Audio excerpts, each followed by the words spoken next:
Mary Bronstein's long-awaited follow-up to her 2008 mumblecore cult classic Yeast is the discordant, relentlessly stressful If I Had Legs I'd Kick You, a film that tackles the unique struggles and horrors of motherhood. There's been a few recent films that have tried and mostly been unsuccessful at depicting mothers steadily pushing themselves all the way to the edge until they crack, such as Night Bitch, Tully, Pieces of a Woman. But If I Had Legs I'd Kick You is by far the most interesting and successful film about the complexities of motherhood. In it, Rose Byrne leads an ensemble made up of many familiar and maybe unexpected names that all serve to enliven a work that could have felt too suffocating to the point it would just become unpleasant to sit through. Instead, it's a film which is both darkly comic and deeply anxiety-inducing, with its wide-ranging cast of characters selling every emotional turn, every moment of black comedy, and every little dip into the surreal. The film charts the gradual, emotional, and mental degradation of Rose Byrne's Linda, a middle-aged mother whose young daughter suffers from an illness that requires her to stay plugged into a feeding tube around the clock, keeping this young girl out of school and under Linda's constant care.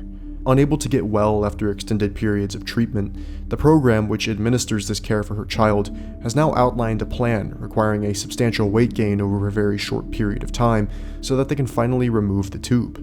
If this rather unattainable weight goal is not met, Linda has been told that the care plan will have to be reassessed, an obvious threat from the doctors intended to question her capabilities as a mother.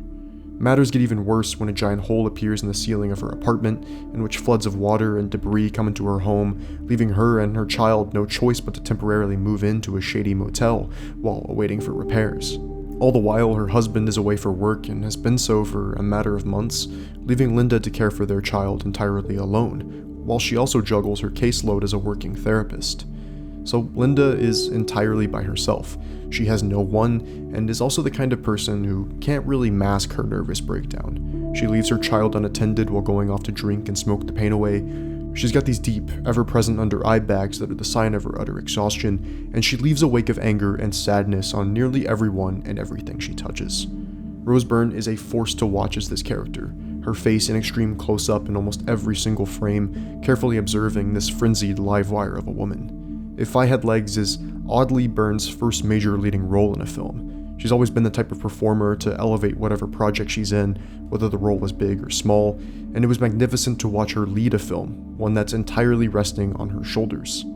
Cinematographer Christopher Mazzina's camera is just glued to her from beginning to end, keeping us on Linda's worn-down face and only occasionally zooming out to show us the environments of the nightmare she is currently living in. Every moment is so suffocating, every conversation or interaction infuriating and exhausting. It makes for a brutal, punishing watch, but one that effectively embeds us in this reality with horror and some scattered humor. The most interesting choice Bronstein makes here is to keep Linda's child almost entirely off-screen for the majority of the film. The viewer almost solely perceives her via the never-ending screams and pleas that Linda gets bombarded with on a day-to-day basis. We hear all of her dialogue off-screen, and the closest thing we actually see of her for most of the film is the hole in her stomach, a hole that, rather overtly, mirrors the other major hole that has disrupted their lives. This dark, mysterious abyss in her apartment that is the source of all of her madness. She screams into it, she begs and demands answers, but no one or nothing answers her back.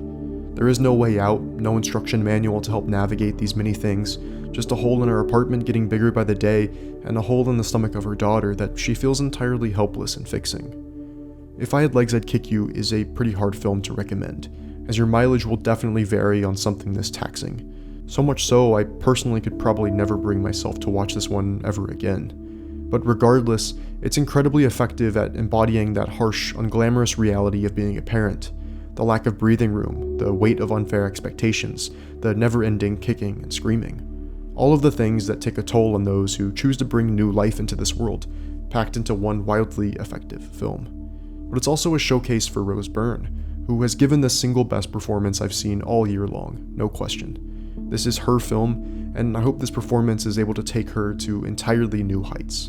It's magnetic performance work that alone makes If I Had Legs I'd Kick You one of the more grueling but essential watches of 2025.